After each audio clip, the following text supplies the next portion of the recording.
1 kg sabudana khichdi and chutney. First sabudana మంచి కడుక్కొని 4-5 hours నానపెట్టుకోవాలి.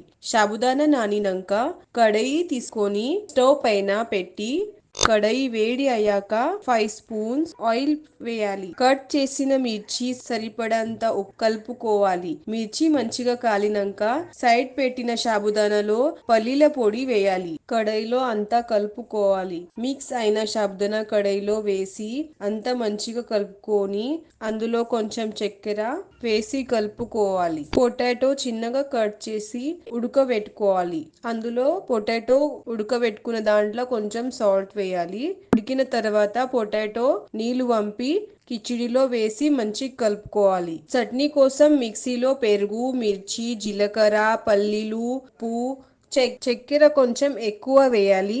అన్ని వేసి మిక్సీ పట్టాలి. సాబుదానా కిచిడి రెడీ.